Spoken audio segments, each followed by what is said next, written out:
Okay guys, we're getting ready to put the pistons in here.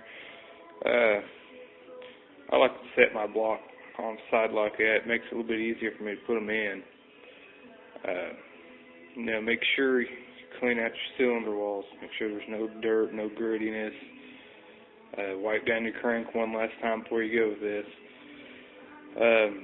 Before you put your pistons in there, this is what I do before I even put my bearings on the pistons. I coat the pistons with a nice lube. This is where I use that white engine lube since I had it laying around. I don't like using it on the bearings, but it works pretty good coating the pistons. Coat it all the way around. It'll help ease it in the piston wall. And it's you kind of want to have them lubed up before you fire them up. Kind of helps out the piston rings. You don't want to break them. You don't want to scratch your walls, especially if you put money into that block. Mine, I just honed it out. But just make sure you coat all the pistons. You don't have to coat the rods, but if you can, put a little bit of lube on the wrist pins, and then around the whole entire skirt of the piston, all over the rings. As I said, this is stuff I used to coat that stuff with. I mean, they say you can use it on the bearings, and I have in the past, but it's just not clingy enough for me. So I just use it on stuff like that. Also, if you're going to put pistons in, there's a tool that you have to have. You need one of these. It's a piston ring compressor.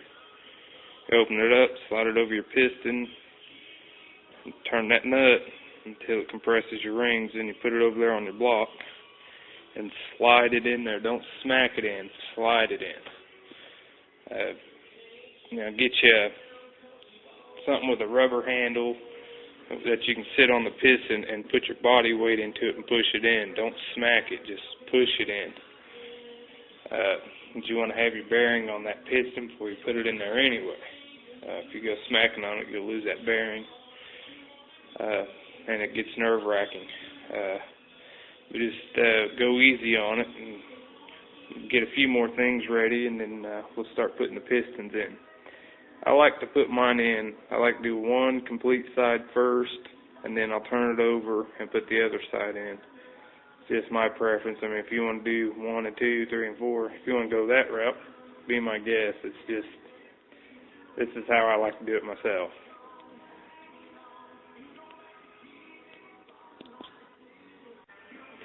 Okay, we're getting ready to put this first piston in. So I got my compressor on there. And tightened it up. What you want to do is you want to set your piston into the cylinder. Get your compressor on there, tighten it up a little bit, pull your piston back out a little bit so you can get more of a bite on the whole piston, and then compress it as tight as you can get it. Make sure all those rings are in there. Make sure they're all compressed. Now before you go and put this in there, there's a couple things you need to do. You need to make sure that you're straight up and down with your crank. You're not twisted or anything, so you don't damage the crank when you put it in there. Also, another thing when you put these in there, see that little lip right there beside that bearing? That needs to go towards the crank lobe. If you don't put it that way, then you won't have the right fit. So you need to make sure that you put those in right, otherwise you'll have troubles down the road. Go ahead and slide that back in there. Make sure I'm straight again. Got a little twist in there. There we go. Now, this is where I take my hammer. Yeah, we're just going to smack it in there. No. I use this hammer because it's got a rubber end, soft. What I'll do is I'll put this in the center of the piston. And I'll put my body weight into it and use my body to push it in. You don't want to smack these in because you'll dislodge that bearing. And put your hand on the other side and grab that connecting rod. Make sure it clears the crank and just push it in.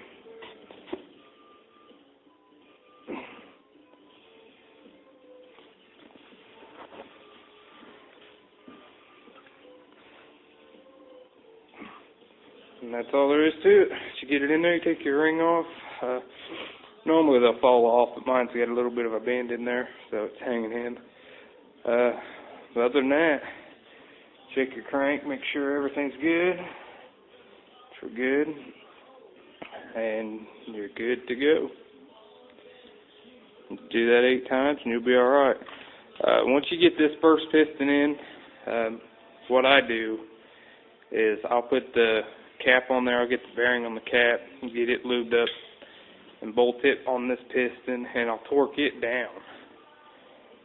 And then I'll turn my crank to get the next lobe up where it needs to be, and then I'll put the piston in, torque it down, go the next and next. That way I don't have as much of a risk of those bearings spinning once you get them torqued down. And if you need to know the torque settings for the piston caps is, there's main bearings, cylinder heads. Let's see if I can find it again. Let's see, there we go, connecting rod bolts. First stage is 15 pounds. And then your second stage is you turn it another 80 degrees. That's why I said torque wrench isn't everything on this engine. Your main bearings, you got a couple different setups on there. Numbers 1 through 8, your stage 1 is 10 pounds, stage 2 is 53 pounds. And then 9 and 10 is 10 pounds, 68 pounds. And then 11 to 20 is 10 to 33. Okay. And those ones are your side bolts. You don't really need a torque wrench to get 30 pounds. I mean, anybody can turn that by hand. But what I did on mine is I went ahead and torqued everything inside down to 70.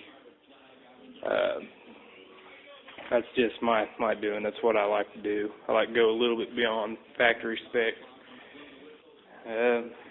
But there you have it. If you need those torque settings or the overhaul kit manual for this engine, let me know and I will email you the one that I have. I have it saved on my computer, so if you need that, just let me know and I'll send it to you. But as far as piston goes, just do that 8 times all the way across the board and you'll be okay. Okay, for those of you who don't know what a burnt bearing is, if you hear somebody say it's burnt bearings and you don't know what they're talking about, I'll go ahead and show you here. This one here is a brand new bearing. It's one color all the way across, and that's what your bearings need to look like. Even after 50,000 miles, they should look like that. When you lose oil pressure and you burn your bearings are shot. Now, like I said, that's a brand new bearing. And see the copper color in that one? That's a burnt bearing.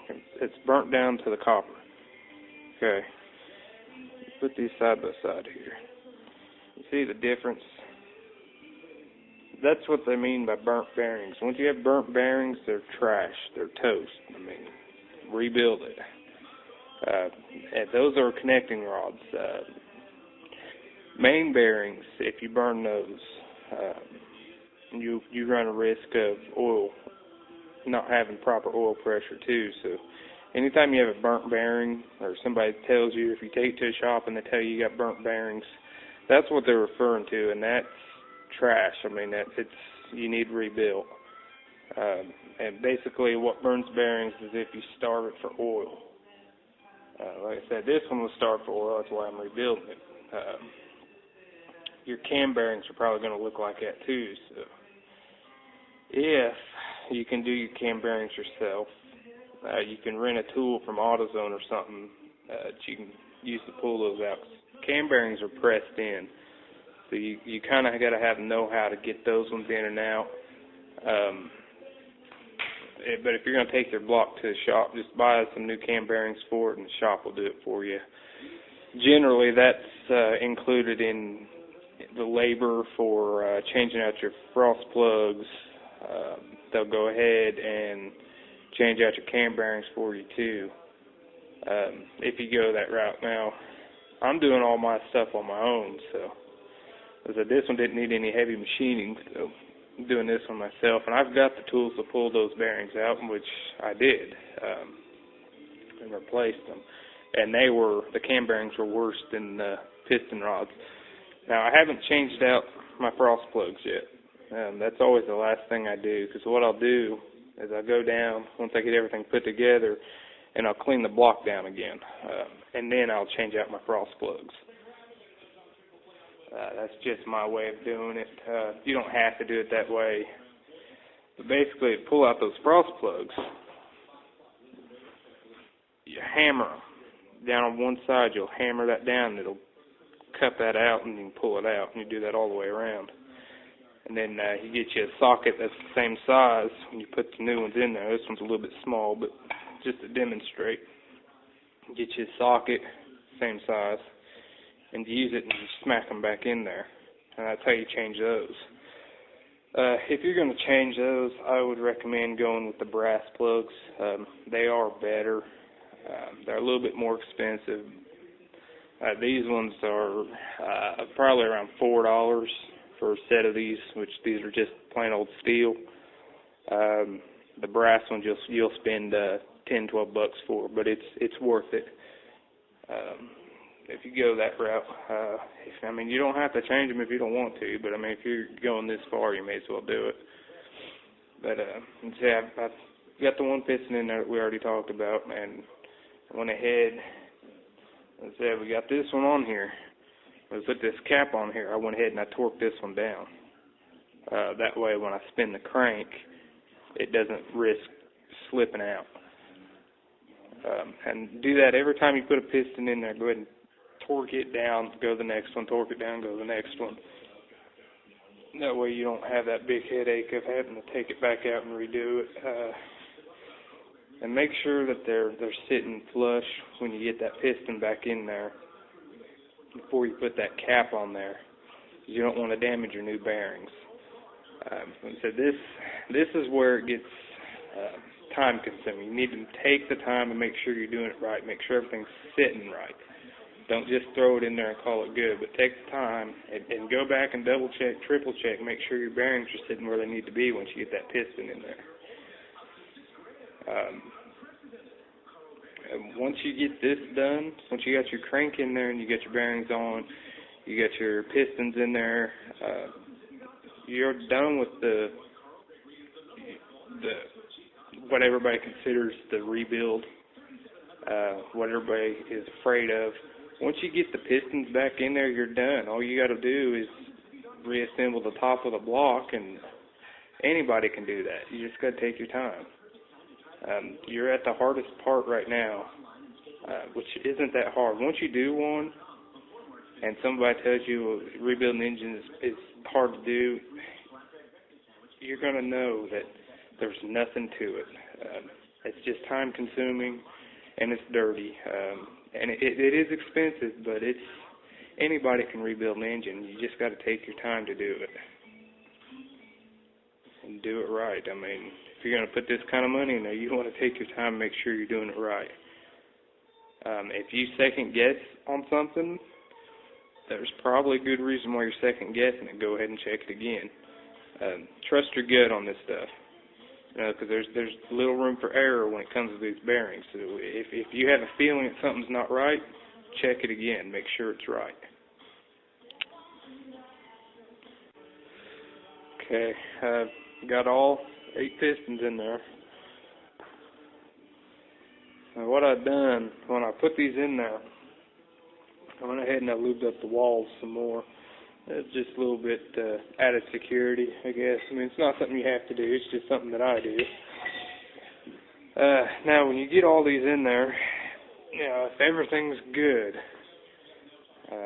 and everything's okay, and you checked everything, made sure everything was still torqued right. I know piston rods are a little bit different, but what I did on my rods, I went ahead and I torqued them down to 30. Go about 15 pounds, and then about another 80 degrees. Not quite a quarter of a turn. It's still Probably around 27, 28 pounds of torque. So I went ahead and torqued mine to 30. If you do it right, and everything's done right when you put it in there, that engine should be fairly difficult to turn. I mean, it's nice and tight. That's what you want. Eventually what's going to happen when you put your heads on there, when you're nice and tight like that, means your rings are seating good. And when you put your heads on there, what that's going to do is that's going to allow the engine to build its compression. If it spins real easy, like mine spun pretty easy when it started taking it apart, and basically that's because everything was fried in there. With the new stuff, it should have a lot of resistance just as it is now. As long as you have that, you're okay, because like I said, if it spins too easy, it means you're going to have extremely low compression on the vehicle. So once you get this far, just put a couple turns on that crank and make sure it's got some resistance on it. And also listen for any scraping. If you don't hear any scraping, you're good to go on to the next part, which I'm thinking I'm going to go ahead and put my cam in this one. Change out the timing. We'll go with the cam first and see where we go from there. So just double check everything before you move on. Okay, I'm going to put the cam in now, and I've lubed that thing up extremely. I used my white grease on the cam lobes, but I used my engine assembly lube on the cam journals, where your bearings are going to sit. Now, I forgot to tell you before, but you should have coated your bearings for cam before you got the crank in there. And that's my fault. I forgot to mention that, but you can still get in there and get them coated with, just go and put a finger in there. You can still do it, but I already had mine done, so. And I completely forgot to mention it, but when you put your cam in there, make sure it's lubed up nice and good. Go ahead and coat everything,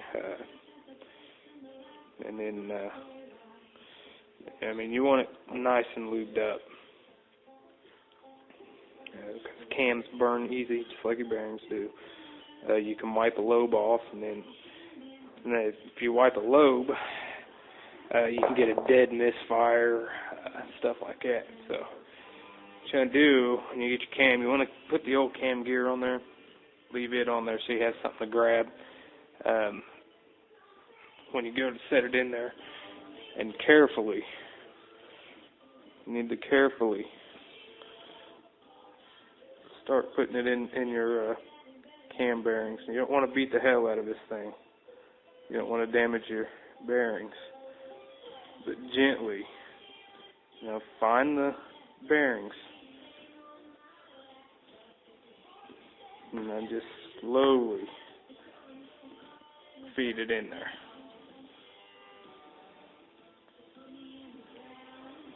Eventually, you'll work it all the way back down in there. Now, don't fight it. Just wiggle it till you find where you got to be. There we go. And then use the cam gear to hold it, to push your last lobe in there. It's going to take both hands, so I can't use the camera. But that's how you install the cam. And once I get this one in there, we'll start doing the timing. So that's all there is to it. Okay, we got the cam in there now. You put your locking plate on here.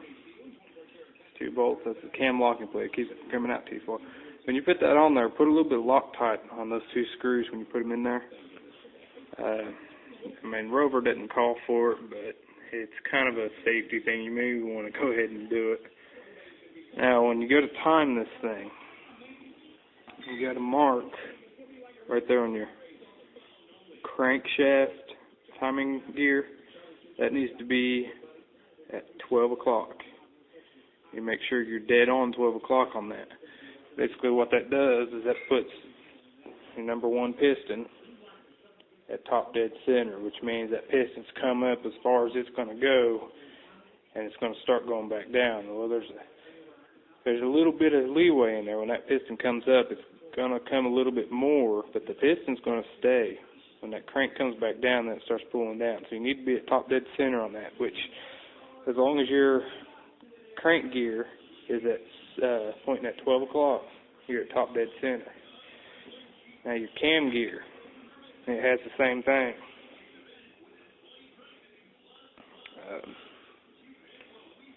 It has the same gear on there. Okay, so you need to, I don't know if you can see it right there, that little dot right there. That, when you put it on there, needs to be pointing at 6 o'clock. So those two dots need to be lined up. Now, when you got to put this on there, go ahead and put your chain on there. Get it on the cam gear. Just like that. Get your cam gear on there. Go ahead and turn it. Get it sitting to where that dot's 12 o'clock, or 6 o'clock, I mean. Put it on your gear. And if you got it in there right, it's going to fit right into that groove on that cam. That's all there is to timing that thing. Those two dots are straight up and down. Okay, and make sure that's right, because if that's off, you can bend your valves and you're in a world of hurt. Now that you got your cam in there, if you have new lifters to put in there, now's a good time to go ahead and put them in there. Make sure you coat them before you put them in there. You don't want to soak them in oil, but you want to coat them with assembly lube and then set them in there. Mine are the old ones. I haven't changed those out yet because they're kind of hard getting out. Now, if you're going to reuse your old lifters, there's a tool that you can rent that'll pull those out if you have a problem getting them out.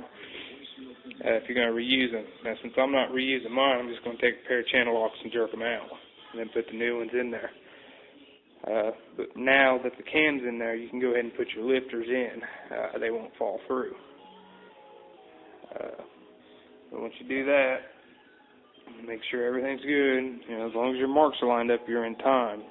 You can go ahead and tighten down this timing bolt. And then the timing's done. You can turn it all you want, and that timing's going to stay on. So just make sure your dots are lined up. Alright guys, if you watched the other video on checking the clearance on your pump housing and you're okay, when you put a new pump in there, I know it's going to have grease on it, but take some of your engine lube and go around everything in there. Make sure it's nice and lubed up, and then drop your gears in there. You don't want this stuff dried up at all. And then on your inner gears, go ahead and coat those as well, and then drop it in there.